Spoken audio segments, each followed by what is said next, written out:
जय हिंद। मैं Sunil Yadav, assistant director handloom, ग्रामोद्योग परीक्षा जो कि अभी 2024 को हुई है, 14 जुलाई के दिन। उसकी प्रोविजनल आंसर की आ चुकी है। उसके कई क्वेश्चनों को लेकर के आपके दिमाग में होगा किसका आंसर क्या क्यों कैसे करके होने वाला है। उस विषय वस्तु को लेकर के ये वीडियो बना रहे हैं। कुछ क्वेश्चंस के आंसर आपको बताना चाहेंगे यहाँ पर, और जो डाउट्स वगैरह पूछ रहे थे उसके सोर्स बता देते हैं उसमें। या सीधी सी बात है कि किन प्रश्नों पर आपको आपत्ति लगानी है, हालांकि वो तो आप ही बताएंगे किन पर लगानी है, किन पर लग सकती है, क्या संभावित ऐसे हो सकते हैं, उस बारे में कुछ विषय वस्तु मैं आपको बताऊंगा। कट ऑफ पर आधारित नहीं होने वाला है यह वीडियो, क्योंकि मैंने पिछले वीडियो में आपको साफ साफ बता दिया था कट ऑफ को लेकर के मैं वीडियो नहीं बना रहा हूँ। क्योंकि आप लोगों ने ना तो कोई रिस्पॉन्स दिया, ना ही अपने नंबर मुझसे शेयर करें, ना मुझे बताया, ना ही कमेंट बॉक्स में जा करके आपने सहयोग दिया किसी भी प्रकार का। तो उस विषय वस्तु को लेकर के एनालाइज नहीं कर सकते, नहीं बता पाएंगे। ठीक है, नेक्स्ट जाते हैं। ये पिछली जो आंसर की आपने देखी हुई थी वही आंसर की आपको दिखा रहे हैं। उसमें से कुछ चीजें पॉइंट्स बता देंगे आपको जो संभावित हो सकते हैं, जिन पर आप आपत्तियां लगा सकते हैं। कहाँ से कौन से क्या सोर्स कलेक्ट कर लीजिए, थोड़ी सा देख लेंगे आप। कुछ बता देता हूं मैं, देख लीजिए, है ना। इसलिए पुरानी वाली पीडीएफ उठाई, गिने चुने क्वेश्चन नहीं उठाए हुए हैं।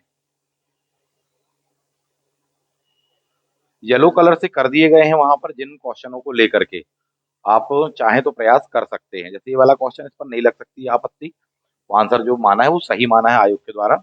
ये येलो कलर से इस प्रकार से किए गए हैं। सुहागपुर और सिंगरौली को लेकर बहुत और बहुत दिमाग में होगा कि नहीं, बोले सर सुहागपुर आंसर होगा, क्योंकि हमने पढ़ा हुआ है कहीं पर, ज्ञान संपदा में पढ़ा होगा, उसमें लिखा हुआ होगा कि हाँ सुहागपुर सबसे बड़ा बेल्ट करके कहलाता है। परंतु उसको जब आप और डेप्थ में पढ़ेंगे, मैंने आपको इसका रेफरेंस आपको दिया हुआ था, कोल डायरेक्टरी ऑफ इंडिया 2018-19 वाला, तो वहां पर आपको जब पढ़ेंगे तो अलग से एक सिंगरौली दिया हुआ, ठीक है। बाकी आप विचार कर लेना, सुहागपुर होगा, सिंगरौली होगा, लगानी आपत्ति नहीं लगानी आपका पूरी तरह से विवेक है, आप इस पर प्रयास करिएगा।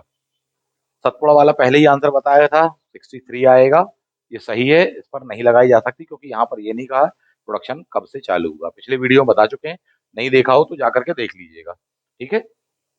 मालवा का पठार सही है इसका ये आंसर, पिछले वीडियो में मालवा का पठार ये आंसर बताया था।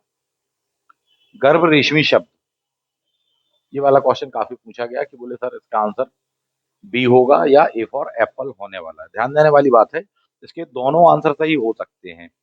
इसको जब आप स्टडी करेंगे तो उसका टाइप भी आपको मिलेगा किसका, कोकून से रेशम वाला ही मिलेगा, क्योंकि ऑब्वियसली कोकून से ही रेशम बनाओगे, ठीक है, और किससे बनाओगे।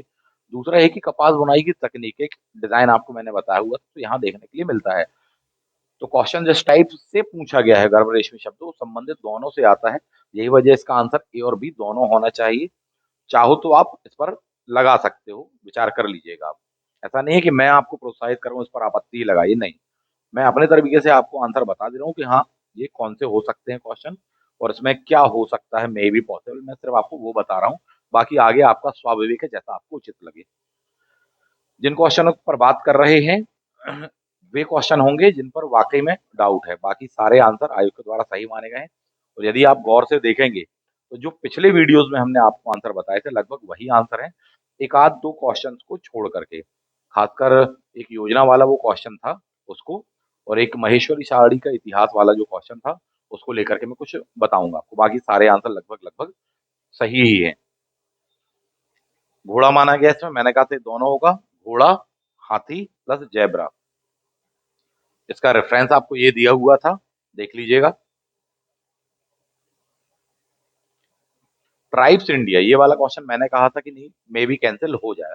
मैंने बताया था कि ऐसा मैंने क्यों कहा है। पहली बात तो ट्राइफेड पर दो क्वेश्चन आए हैं, सेट सी में 56 नंबर का है ये, और सेट सी में ही 147 नंबर का क्वेश्चन ये है। तो एक साथ पहली बात तो ये दो क्वेश्चन पूछेगा ट्राइफेड।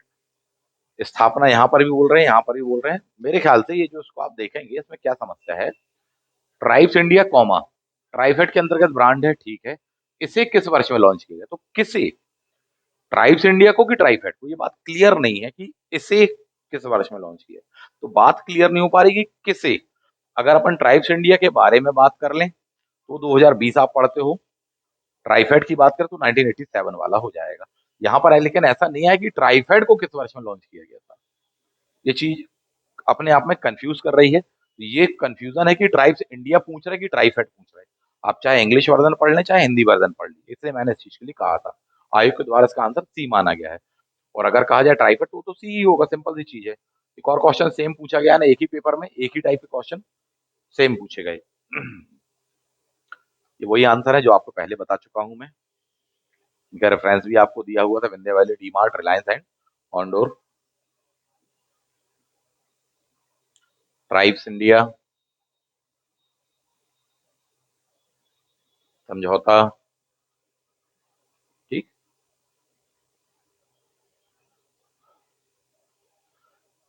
तारापुर हैंड ब्लॉक मिल गया होगा, नोट्स में दिया हुआ है सीधा सीधा। मैंने इवन ये तक पूछा था कि नोट्स कितने क्या हेल्पफुल रहे आप लोगों के लिए, हमारी क्लास के नोट्स कितने हेल्पफुल रहे, हेल्प हुई कि नहीं हुई, टेस्ट सीरीज काम आई कि नहीं आई, बैच में जो आपने बैच ज्वाइन किया था पढ़ा, उससे कुछ हेल्प हुई कि नहीं हुई पेपर बनाने में। किसी का आंसर नहीं आया।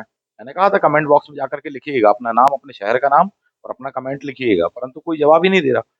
अब फिर कैसे चीजें हो पाएंगी, सहयोग ही नहीं करते, इसी को तो कह रहे हैं। सेम है इसका आंसर, बन जाएगा, ये आसान क्वेश्चन था, नोट्स में आपको दिया हुआ था।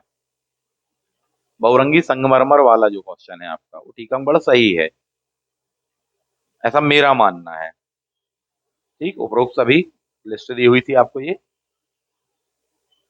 टूरी समुदाय वाला बैतूल सही है, वो उसको लेकर परेशान मत होइए साहब, कई लोग मैसेज कर रहे हैं। हथकरघा बाहुल्य क्लस्टर, क्लस्टर वाला क्वेश्चन ही बता रहा हूँ अभी, उसका आंसर मैं आपको बहुत अच्छे से समझ लेना। 11 क्लस्टर है, 13 है, 15 है, क्या है बता रहा हूँ अभी। मूर्तियां वाला नंदिनी शैली ही आपसे कहा था, एविडेंस दे दिया था आपको। कबीर योजना ठीक है। राष्ट्रीय पुरस्कार की राशि 1 लाख मानी जाएगी, नया वाला होके 2 लाख हो गया है, परंतु यहाँ पर 2 लाख ऑप्शन में नहीं था। अब इसी पर बात का आपको बतंगड़ बनाना हो तो बोले नहीं, लेटेस्ट डेटा 2 लाख बोलता है, डिलीट करिए, सबको नंबर दीजिए। और वो आजकल यही रहा है, जिसने जो आंसर लगाया उनको कहता, उनका कहना ये होता है कि बोले यही वाला सही है। ठीक है, और उसके हिसाब से बोले अभी कितना स्कोर जा रहा है, बोले 330 जा रहा, 340 जा रहा, 350 जा रहा। जिनका भी जा रहा है मुझसे मिलिए, मुझसे संपर्क करिए साहब, मुझे अपना पेपर दिखाइए, प्रत्यक्ष तौर पर मिलने का प्रयास करिए, प्लस अपना पेपर दिखाइए। आपने बता दिया कि आपका 340 है, मैं खुद भी उसको एक बार क्रॉस चेक कर लेना चाहता हूँ अपनी बुद्धि और विवेक के आधार पर। मैं अब भी बता दूंगा कि कितना स्कोर आ रहा है और कितने क्या चांसेस हैं। नेक्स्ट 79, किस शहर में पत्थर तलाशने, ग्वालियर सही है। पूरी समुदाय पर एक और क्वेश्चन नोट्स में दिया हुआ है आपको। बारीक जरी की किनारी खास पहचान है, ठीक है, सही है ये। एक चीज और भी मैंने देखी कि बोले सर इतने में हो पाएगा नहीं हो पाएगा, कितना जाएगा कट ऑफ। जब आप अपना स्कोर नहीं बताएंगे ईमानदारी से, तो मैं कैसे बता दूं आपको कि कट ऑफ कितना जाएगा भाई, किस कैटेगरी का। इक्का दुक्का विद्यार्थियों को छोड़ दिया जाए तो बाकी अपना स्कोर बिल्कुल छुपाए बैठे हैं कि कहीं नजर ना लग जाए संसार की जमाने की। ये कोई तौर तरीका थोड़ी होता है। जो आपने स्कोर किया उस पर बात करिए, वो चीज बताइए। और ना केवल मुझको ये बताइए कि आपने टाइप करके भेज दिया मैसेज कि मेरे 330 हैं, 340 हैं, 320 हैं, किसी भी कैटेगरी में हो। भाई आप मुझे उसका एविडेंस दीजिए, आप अपना पेपर का पीडीएफ मुझे भेजिए, यदि आप वाकई में जानने के इच्छुक हैं तो। अपना नाम, रोल नंबर, पेपर का पीडीएफ मुझे भेजिए, तब तो मैं इस चीज को क्रॉस चेक कर पाऊंगा इस बार के लिए और आगे के लिए वेरीफाई कर पाऊंगा। और यदि सांच है तो फिर आँच की बात कोई नहीं है साहब जी, बताना चाहिए।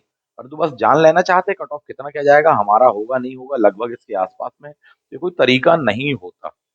और जो विद्यार्थी वेरीफाइड हैं, जो पूर्व में क्लास से रहे हैं, जुड़े रहे हैं, एडमिशन जिन्होंने लिया है, टेस्ट सीरीज लिया है, नोट्स लिया हुआ है, तो उन विद्यार्थियों के साथ क्या होता है कि पहले संपर्क रहता है, तो एक आसान हो पाता है, एक माइंड सेट बना पाना, अंतिम रूप से तो नहीं, माइंड सेट बना पाते फिर भी प्रारंभिक तौर पर कि हाँ इस बच्चे से लगता है कि हाँ ये 320 बना सकता है, 330 बना सकता है, सच बात तो ये है। ठीक है, और कुछ का देखा ही के बता देंगे, बोले ये झूठ बोल रहा है, ये 220 नहीं बना सकता या सकती। खैर जो भी हो आगे स्थिति। तो अगर आप वाकई में उस चीज को लेकर के सिंसियर हैं और जानना चाहते हैं, तो सबसे पहली चीज तो कोऑपरेट करना सीखिए, सहयोग करना सीखिए। सहयोग कोई करना नहीं चाहता, अपने नंबर बताना नहीं चाहते, दुनिया के जानना चाहते, कट ऑफ जानना चाहते हैं, ये अच्छा पैटर्न नहीं कहलाता। इससे अच्छा कि भाई चुपचाप बैठो, जिसका आ जाएगा तो अपने आप हल्ला मचाओगे और फिर संपर्क करोगे आप हमसे। ठीक है कि सर अब इंटरव्यू क्या करें, और 4 दिन पहले करोगे तो फिर बहुत दिक्कत वाली बात है। जैसे अभी टैक्सेशन ऑफिसर वाला, असिस्टेंट वाला जो है इंटरव्यू, उसको लेकर के कई परेशान हो रहे हैं। मुझे भी तो समय चाहिए। क्या लगता है इंटरव्यू की तैयारी में कम से कम आपको 1 महीने का समय मुझे देना चाहिए, कम से कम। क्योंकि आप समझ रहे हैं कि इस क्वेश्चन का आंसर क्या देंगे, उसका क्या देंगे, मुझसे पूछ लो सर इस क्वेश्चन का आंसर क्या देंगे। मैं जब आपका पूरा डिटेल्ड फॉर्म देखूंगा, डिटेल एप्लीकेशन फॉर्म, डैप फॉर्म जिसको कहा जाता है, तब मैं उसको स्टडी करूंगा, स्टडी करने के पश्चात मैं बताऊंगा देखिए इसमें कितने प्रकार के क्वेश्चन निकलते हैं आपके बैकग्राउंड के। अभी आप ये पढ़ कर दिए हैं पेपर, इसका इंटरव्यू देने जाएंगे, 20% क्वेश्चन इस पर आने वाले हैं, 20 से 30% क्वेश्चन इंटरव्यू में इससे होंगे, वो भी अलग ही सेक्शन से होंगे, कौन से होंगे आपको मालूम नहीं है अभी वो। जिनको अनुभव होगा केवल वही बता सकते हैं। 20 से 30% यहाँ से होने वाले हैं, 70% क्वेश्चन कहीं और से ही होने वाला है, और किस टाइप का होने वाला है, तो वो सब चीजें निकालनी पड़ती है संभावित। उसके लिए मुझे आपका डिटेल्ड एप्लीकेशन फॉर्म चाहिए, आपका पूरा सहयोग चाहिए। यदि विश्वास हो तो दीजिए, नहीं है तो मत दीजिए, कोई बात ही नहीं है साहब जी। परंतु ऐसा नहीं करिए बस हाँ सर बता दीजिए, फोन पर बता दीजिए, व्हाट्सएप पर बता दीजिए, ये नहीं हो पाता। मैग्नीकरण वाला सही आंसर उसका, एक जिला एक उत्पाद। और सिंपल सी बात है, जो मुझे सहयोग नहीं करेगा मैं उसको नहीं कर पाऊंगा सहयोग। समाधान ऑनलाइन वाला ठीक है, पीएम विश्वकर्मा वाला ठीक है, हथकरघा माँ ठीक है, ठीक है, ये तो सीधे सीधे नोट्स में दिए हुए हैं आपको। बोले नहीं सर नोट्स नहीं लगा सकते वहां एविडेंस के रूप में, आप बता दीजिए कि कहाँ से सोर्स लगा दें, है ना। तो यही थोड़ी ना करते रहेंगे सभी के लिए। जो जेन्युइन विद्यार्थी, जुड़े हुए विद्यार्थी हैं, सहयोग कर रहे हैं, उनको कर पाएंगे सभी, सबको थोड़ी ना कर पाएंगे। अपनी डिटेल कुछ बताने ज्यादा सोर्स भेज दीजिए, ये कोई बात हुई क्या? मैसेज पर मैसेज। एक क्वेश्चन के लिए अगर आपको लगाना है और उसका वाकई में अच्छा सोर्स चाहिए, काफी मेहनत लगती है उसमें, उसका पूरा अथेंटिक चीजें खोजनी पड़ेंगी। और सच बात तो है कि मुझे भी कई बार याद नहीं रहता, हो जाता है, गलती हो जाती है एक आध दो क्वेश्चन पे। मुझे भी कई बार याद नहीं रहता, मैंने हजारों किताबें पढ़ डाली, सैकड़ों किताबें पढ़ डाली, और हजारों पीडीएफ पढ़ डाली, मुझे ही ध्यान नहीं कि वो कहाँ पर है, मैंने कहाँ पढ़ लिया था। तो अब कैसे बता दूं तुरंत में, फोन पर ही या चैट बॉक्स में ही कैसे बता दूं? थोड़ी सा समझने का प्रयास करिए, तो सहयोग दीजिए अपना भी, यदि वाकई में मदद चाहते हैं तो। नेक्स्ट, सही था ये क्वेश्चन का आंसर, ये भी सही है आंसर, बताया हुआ था आपको। ओडीओपी वाला सभी आएगा इसमें, परेशान मत हो, सभी आएगा इसका आंसर। हो गया ये पूरा, सीधा सीधा दिया था एविडेंस। कई क्वेश्चनों के एविडेंस तो मैंने पिछली पीडीएफ में ही दे दिए थे, देख ही रहे हैं। बहुत सारे ऐसे क्वेश्चन थे जो आपके नोट्स में दिए हुए हैं, परंतु उसका स्क्रीनशॉट या यहाँ पर फोटो वगैरह, इमेज वगैरह नहीं लगा पाए थे, तो क्योंकि मुझे लगा वो बड़े आसान क्वेश्चन में लगाने की जरूरत नहीं, इतना कम टाइम था, फटाफट आंसर की भी बनानी है, सारी चीजें हैं, तो ये भी एक वजह रही, है ना। छिपा कला वाला हो गया। चलिए, योजना एवं नियंत्रण संदर्भ बजट वाला, इस पर लगा सकते हो आप। येलो वाले जितने आ रहे हैं इस पर आप लगा सकते हो, इसको सर्च कर लेना, ढूंढ लेना साहब जी। ये वाला सही है, सरकार सार्वजनिक ऋण प्राप्त कर सकती है, सही है ये आंसर। चरखा चाक महोत्सव ठीक है, आजादी का अमृत महोत्सव सही है, भोपाल हाट, माटी कला बोर्ड द्वारा, रहस्य बिल्कुल सही है, इसमें कोई गलती नहीं है, किसी ने क्वेश्चन पूछा था ये, है ना, रहस्य आएगा उसका आंसर। शिवपुरी जिले में करेरा धातु कर्म सही है। चंदेरी साड़ी को किस वर्ष में भौगोलिक संकेतक जीआई टैग दिया गया है? इसका प्रयास आप कर लेना, मैंने पिछले वीडियो में ही बताया, काफी डिटेल में बताया है। जब आप उनका सर्टिफिकेट देखोगे तो यहाँ ये मिलेगा, यहाँ पर जो डेट दी हुई है आपको, इसको लाइन को पढ़िएगा आप, इसको लाइन को जब आप पढ़ेंगे तो यहाँ पर लिखा 2 अप्रैल 2004, तो अप्रैल 2004 से 2005 तक, 31 मार्च तक कौन सा वाला चलेगा? 4-5 वाला चलेगा। इसलिए मैंने आपसे कहा है, यहाँ लिखा हुआ है कि चंदेरी मध्य प्रदेश को के नाम से 24वें वर्ग में 7 संख्या के अधीन इतनी इतनी दिनांक को चंदेरी साड़ी को इसमें जीआई टैग रजिस्टर में रजिस्ट्रीकृत किया गया है, ऐसा लिखा हुआ है। ठीक है, तो आप चाहे तो उसको लगा सकते हो, और भी सोर्सेज जो उसको क्रॉस चेक कर लीजिएगा, लगा सकते हैं आप इसको। बत्तूबाई गुड़िया झाबुआ ठीक है, रशीदा भी ठीक है आंसर ये, 30% सही है उसका आंसर, मत हो परेशान। 308 नंबर नियम बताया हुआ था, नोट्स में दिया हुआ है, ये आया था ना नोट्स में, पेज नंबर तक बताए थे मैंने आपको, नोट्स का पेज नंबर 235, देख लीजिएगा। न्यूनतम 50% सही है ये। क्लास वन, बस यहाँ पर यह है कि क्लास वन सप्लायर लिखा हो, यहाँ पर प्रथम श्रेणी करके लिखा है, स्थानीय आपूर्तिकर्ता लोकल सप्लायर करके लिखा होगा, सही है ये भी सही है, बताया हुआ था मैंने, देख लेना। नवल किशोरी बाई का संबंध किस कला से है? ज्यादा है तो इस वीडियो के डिस्क्रिप्शन बॉक्स में ये वाली पीडीएफ लगा देंगे, आप उसको देख लीजिएगा। नवल किशोरी बाई जी, मत्तूबाई गुड़िया सही है, सही है ये वाला क्वेश्चन, दाबू प्रिंट वाला भी सही है। मध्य प्रदेश से संबंधित नहीं, कलमकारी आंध्र प्रदेश, कपड़े पर चित्रकारी की जाती है उसको कहा जाता है। कितने हस्तशिल्प को जीआई टैग प्राप्त हुआ है? 6 आएगा आंसर इसका, ये गिनवाया था मैंने पिछली वीडियो में, शायद अच्छे से देखा नहीं, तो जल्दी जल्दी देखते हैं। टोटल 7 आ रहे हैं 22-23 में आप मिलाकर, परंतु ये वाला शरबती गेहूं कृषि का है, बाकी ये 6 कहलाएंगे। उपभोग के आधार पर सार्वजनिकरण में शामिल, ठीक है, सही है। डीपीआर वाला, आयोग के द्वारा डी माना गया, आप इस पर लगा सकते हैं। संसाधनों को जुटाना उसमें नहीं होता है, डीपीआर को बहुत अच्छे से पढ़िएगा, देखिएगा साहब जी। समय होता है, लागत हो जाता है, कार्य पद्धति वगैरह होता है, उसका मूल्यांकन होता है, लेकिन संसाधनों को जुटाना नहीं होता है वो। आगे, प्रमाणक, ठीक है। भारतीय कंपनी अधिनियम ये डिलीट होना चाहिए, 229 माना गया है आयोग के द्वारा, परंतु जो एक्ट पूछा ये 2013 का पूछा है, ये 229 पुराने वाले एक्ट की धारा है, इस पर लगा लीजिएगा। और क्यों लगा दीजिएगा, आपत्ति जिस जिसने सही आंसर लगाया हुआ है, मेरा सजेशन ये है कि यहाँ बहुत क्लोज होने वाला है कॉल इंटरव्यू का, बहुत क्लोज कॉल होने वाला है। बहुत विद्यार्थी मैंने सुने बोले 300 प्लस बता रहे हैं अपने, कितना सही है कितना गलत है मैंने खुद नहीं देखा, मैं साफ साफ आपको बता दूं। और बता रहे हैं, बोले सर हमारे 340 है, हमारे 330 है, हमारे 315 है, 320 है ना, तुम बहुत थोक के भाव बता रहे। हाँ, मैंने खुद नहीं देखा का मतलब ये कि मेरे हाथ में उनका यदि पेपर आया होता, वो आकर मुझसे प्रत्यक्ष तौर पर मिले होते, ठीक है, ऐसे गिने चुने विद्यार्थी, गिनती के उंगलियों पर गिने जाने वाले, उन्होंने मुझे बताया, अपना पेपर दिखाया, बहुत ही कम है, या पीडीएफ भेजा, बाकी नहीं तो जो है कि बोले हवा हवाई वाली बात हो रही है। अब 340 है उनके कि 440 है, ये हम नहीं कह सकते पूरे विश्वास से, इसलिए मैं उस पर बात नहीं कर रहा हूँ। दीनदयाल हथकरघा संकुल, फैक्ट्री अधिनियम, ठीक है। हैंडलूम मार्क योजना, ठीक है, बिल्कुल सही है, आपको बताया हुआ था आंसर ये। क्वेश्चन था मध्य प्रदेश में हथकरघा के कितने क्लस्टर थे, ये वाला क्वेश्चन था, ठीक है। आयोग के द्वारा इसका आंसर 11 माना गया है, जहां तक है ना, 11 माना गया है। इसका सही आंसर जो होना चाहिए 14 या 15 होना चाहिए, 14 ऑप्शन में नहीं दिया हुआ है। 15 किस हिसाब से होंगे, कटनी वाला जो है अंडर इम्प्लीमेंटेशन है, यही वजह है कि उसको अगर काउंट नहीं करोगे तो 14 आता है, अगर उसको काउंट कर लोगे तो 15 आएगा। कहीं पर भी ऐसा नहीं कहा है कि इम्प्लीमेंटेड कार्य योजना को शामिल नहीं करना है। टोटल क्लस्टर पूछे गए हैं किस चीज के, वो भी हथकरघा के, यानी कि टेक्सटाइल के पूछे गए हैं। क्रॉस चेक करना है, लेटेस्ट डेटा चेक करना है आपको।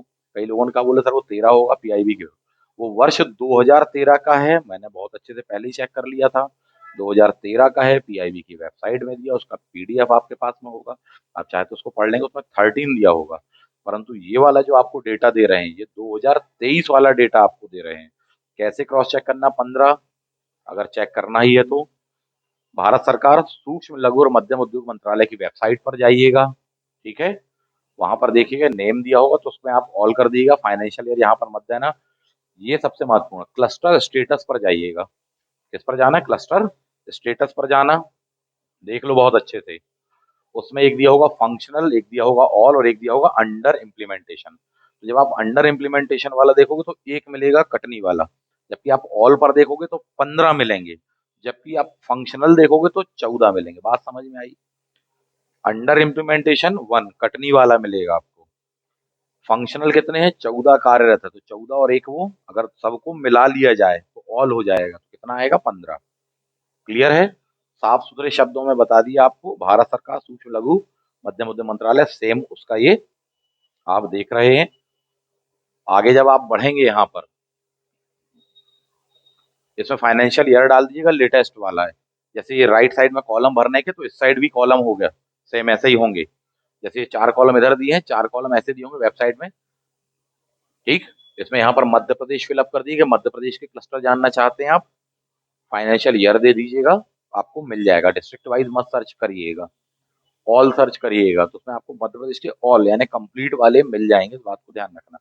तो उस हिसाब से इस वेबसाइट के आधार पर आपको ये 15 मिलेंगे, ये जो सामने आप देख रहे हो। क्लियर है, इसका पीडीएफ आपको मिल जाएगा डिस्क्रिप्शन बॉक्स में, मैच कर लेना।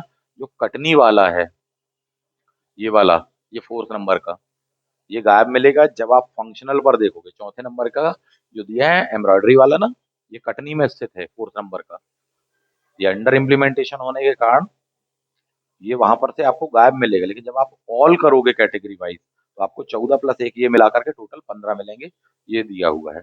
बाकी आगे आपकी मर्जी, क्या कैसा आपत्ति लगाना नहीं लगाना वो आप जानिए। एक एक क्वेश्चन को लेकर के बहुत होना, ये मैं कह रहा था, ये लगा हुआ तो है, ये लीजिए, आप इस पर जाएंगे, ठीक है, यहाँ एंट्री फिलअप करिएगा जो मैंने आपको समझाया अभी पिछली इमेज में, इस साइड, मध्य प्रदेश। यहाँ पर क्या करिएगा, सेक्टर टेक्सटाइल। क्लियर बात है, देख लो बहुत अच्छे से, ऐसा करिएगा। ठीक, तो पूरी की पूरी लिस्ट आ जाएगी। भारत सरकार सूक्ष्म लघु और मध्यम उद्योग मंत्रालय, तो इस प्रकार से आपको कितने मिल जाएंगे, 15 मिल जाएंगे। मामला क्रिस्टल क्लियर है। इस साइड की एंट्री को फिलअप करने में सावधानी बरतना है, लेफ्ट साइड वाली एंट्री। यहाँ पर क्लस्टर स्टेटस पर जाइएगा, नहीं तो फिर बोलो सर 14 ही दिए हैं आपने, 15 क्यों बता दिए। कई ऐसे ऐसे उठपटांग क्वेश्चन पूछते हैं कि बिल्कुल बिना सिर पैर के, क्या बोलूं। कई बार जवाब देने तक का मन नहीं होता कि अब क्या समझाएं इनको चैट बॉक्स में जा करके। इसको बहुत अच्छे से देख लीजिए, सेम ऐसा ही फिल करिएगा। ठीक है, आगे बढ़ते हैं। राजमाता अहिल्याबाई होलकर जी, ठीक है। क्वेश्चन आया हुआ था ये वाला, इसको समझ लीजिए। महेश्वर को हथकरघा बुनाई केंद्र के रूप में कब से जाना जाता है। पिछले बार जल्दबाजी में इस क्वेश्चन का आंसर आपको क्या कहा गया था, 18वीं सदी, क्योंकि उस पर ही मार्क बना हुआ था। ठीक है, इस पर बाद में मैंने विचार की, उसको मैंने क्रॉस चेक किया, इसका आंसर आएगा 5वां, 5वीं सदी आएगा इसका आंसर। 5वीं सदी सही है। रीजन ये है कि साड़ी के लिए यदि बोला जाएगा कि महेश्वरी साड़ी कब से, तो वो आएगा आंसर 18वीं शताब्दी। यदि ये कहा जाएगा कि वहां पर बुनाई इत्यादि वगैरह का काम कब से हो रहा है, तो 5th सेंचुरी से ये काम हो रहा। तो ये अपने क्लास का जो नोट्स है उसमें भी साफ सुथरे शब्दों में दिया है। महेश्वरी साड़ी वाले टॉपिक पर जाइएगा, हिस्टोरिकल बैकग्राउंड वाला जो बिगिनिंग का होगा, उसमें आपको साफ साफ दिया हुआ 5वीं शताब्दी। और जितना भी हमने कंटेंट बनाया है लाइब्रेरियों में, सैकड़ों किताबों को पढ़ने के पश्चात में बनाया हुआ है। बहुत अच्छे से आप जान लीजिए, अथेंटिक बुक जिनके नाम भी आप नहीं सुने होंगे, और गूगल पे भी बहुत सारी नहीं मिल पाने वाली आपको, ये भी मैं आपको बता दूं। ऐसी ऐसी किताबों को पढ़ के बनाया है, इसलिए मुझे याद नहीं कि मैंने किस किताब में से पढ़ा था, इसलिए मैं बता नहीं पा रहा, वरना बताने में क्या दिक्कत है, एक बार में बता दे साहब कि इसको यहाँ जाके क्रॉस चेक कर लेना। ठीक है। और दूसरी बात है कि जिस प्रकार से आप लोग कई बार असहयोग करते हो, तो फिर और आगे मेहनत करने की इच्छा भी नहीं होती, सच बात तो ये है। और सबसे ही कह रहा हूं मैं ये, कि सब दूसरों का जानना चाहते हैं पर अपने बारे में नहीं बताना चाहते। तो ये क्वेश्चन था एक, और एक क्वेश्चन था, एक योजना वाला था वो क्वेश्चन, मुझे याद नहीं है, शायद संपदा योजना करके कुछ था, समर्थ योजना वाला था वो। उसका आंसर समर्थ योजना सही है वो आंसर। ठीक है, मैंने कुछ और बताया था पिछली वीडियो में, देख लेना। हो जाता है कई बार टाइपिंग वगैरह का, या उसके दौरान में हो जाता है। ठीक है, तो ये दो थे, एक ये वाला 5वीं शताब्दी होगा आंसर, और एक वो समर्थ योजना वाला होगा, वो बिल्कुल सही आंसर होने वाला है। हालांकि वो डिस्प्यूटेड है, पर मैं उस बात को नहीं उठाना चाहता आपको, सच बात तो ये भी है। ठीक, तो ये है आपके पास में आंसर, पूरे पूरे क्वेश्चन आपको दे दिए गए। लास्ट टाइम बोल रहे हैं, आखिरी बार बोल रहे हैं, बताइएगा कमेंट बॉक्स में आपकी प्रतिक्रिया कि जो आपको नोट्स मिला, क्लास से जो टेस्ट सीरीज मिली, और जो आपने बैच किया, क्लास ज्वाइन करी, पढ़ाई करी, कितना क्या हेल्पफुल रहा, कितना प्रतिशत पेपर आपका आया, उसमें नहीं आया, और कितनी उम्मीद करते कि एक 252 पेज की बुक में से कितना पेपर आना चाहिए, कितने प्रतिशत पेपर आना चाहिए। सेम यही चीज आपको अभी एडीजी वाले एग्जाम पर थी, इसके पहले हमने दी हुई थी आपको असिस्टेंट रजिस्ट्रार वाले में, इसके साथ साथ एमपीपीएससी वाले एग्जाम में दिया था, प्रीलिम्स के लिए प्लस मेंस के लिए दिया था। 2020 से लेकर 23 तक जो फॉर्मेट था उसमें दिया था। किस तरह से पेपर आया एज इट इज, ये मैं याद दिलाना चाहूंगा। बहुत सारे लोगों को शायद ये बात याद नहीं है, और आगे भी प्रयास ये रहेगा कि ऐसा ही आपको कंटेंट मिले। क्लियर है, तो बताइएगा कैसी क्या आपकी प्रतिक्रिया है। आप सभी को शुभकामनाएं, तैयारी करो जिनका अच्छा स्कोर है, इंटरव्यू के लिए प्रिपेयर रखिएगा अपने आप को, कम से कम 1 महीने का समय चाहिए। और जो वाकई में जेन्युइन कैंडिडेट है इंटरव्यू को लेकर के, उनको मैं ये बता दूं कि जैसे ही रिजल्ट आता है उसके नेक्स्ट डे संपर्क कर लेना, आराम से मत बैठ जाना, नेक्स्ट डे संपर्क कर लीजिएगा मुझसे। इंटरव्यू के लिए पूरा का पूरा बैच रहेगा, और क्योंकि वो वहीं हो पाएगा, पूरा तैयारी करना पड़ता है, इस बात को ध्यान रखिएगा। And the last point, Vyapam के द्वारा लिया जाने वाला एग्जाम महिला एवं बाल विकास, उसका बैच स्टार्ट होने वाला है अपने यहाँ पर, प्लस उसका नोट्स बैच में ही देने वाले हैं। अगर जो भी ज्वाइन करना चाहते संपर्क लेना। Plus MPPSC 1 year batch pre cum mains start हो चुका है। अभी बहुत ही अच्छा अवसर है, मेंस पढ़ा रहे हैं, पेपर 4 से स्टार्ट हुआ है, पार्ट ए और बी दोनों एक साथ पढ़ाए जा रहे हैं। तो जो भी ज्वाइन करना चाह रहे हैं पीएससी को लेकर, बहुत अवेयर हैं, जागरूक हैं या जाना ही चाहते हैं, बिल्कुल लक्ष्य है, तो बिना देर करे संपर्क कर लेना। ठीक है, उसका पूरा कंटेंट इत्यादि वगैरह वो आपको क्लास में मिलेगा। और पीएससी जो है आपका, मान के चलिए कि अक्टूबर में तो अभी मेंस है, अक्टूबर के आसपास या नवंबर के आसपास में नोटिफिकेशन आ जाना चाहिए, या 31 दिसंबर को ही आए पर आ जाएगा। फरवरी मार्च में तैयार रहिएगा पीएससी प्रीलिम्स 2025 के लिए। वो पेपर टफ आए हैं, अच्छे से तैयारी करनी पड़ेगी, इस बात को ध्यान रखिए। अभी से जुड़िए, बाद में फिर बिल्कुल ही प्रीलिम्स का जब आ गया नोटिफिकेशन तब जुड़ते तो दिक्कत जाती है। अभी से जुड़ेंगे तो मेंस के साथ उसको तैयार करिए। तो जिसका मेंस तैयार होता है या बहुत बड़ा सेक्शन तैयार होता है, फिर वो विद्यार्थी बड़े आराम से निकाल लेते हैं, इस बात को समझिएगा। ठीक है, बाकी आगे आपकी स्वेच्छा की बात है। मिलते हैं नेक्स्ट वीडियो में। थैंक यू, जय हिंद।